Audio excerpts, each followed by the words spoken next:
Students, welcome to your English grammar class. In my previous session I started with this chapter determiners, and we completed with the predeterminers, use of indefinite articles, use of the, a, and, demonstratives, possessives,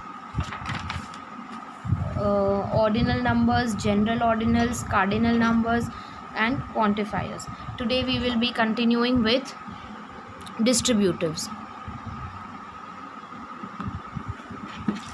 Okay, so distributives are determiners that are used to talk about how something is shared out or divided. Okay, basically it tells you like how can you divide things, what words do you use when you are wanting to divide. Okay, so each guest was given a warm welcome. You have to look for words like each, every, either, neither. Okay, so here each guest was given a warm welcome. So here we are talking about each, everyone. Okay, I remember every detail of our journey to Kathmandu.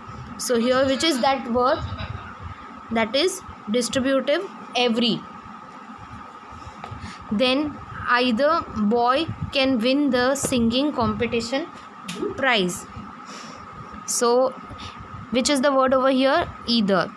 Neither plan was successful. So which one is the word over here? Neither.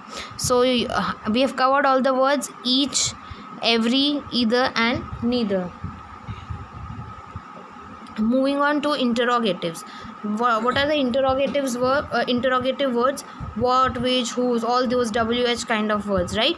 So interrogative determiners are determiners that formulate direct or indirect questions and exclamations like other determiners. Interrogative determiners perform the grammatical function of determinative. Okay, so basically it does the point of asking a question. Whose mobile was stolen? So whose.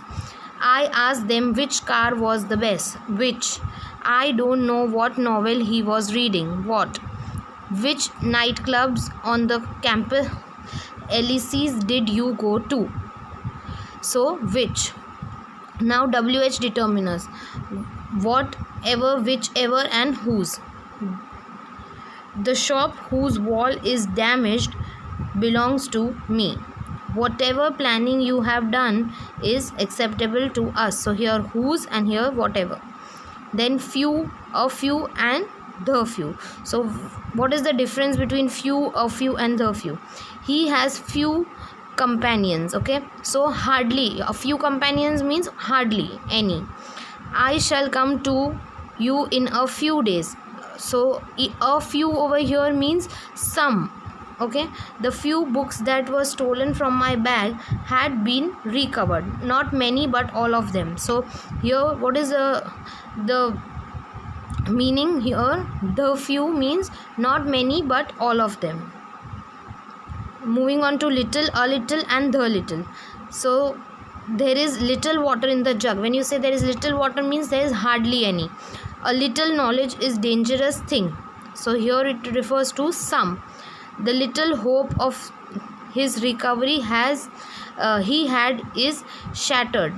So not much but all of them. So the little means not much but all of them. So with this we finish our chapter. If you have any doubts, you all can contact me. I'll be also sharing a exercise which you need to solve. So I'll be sharing pics for that. If you have any doubts, you all can contact me. Thank you.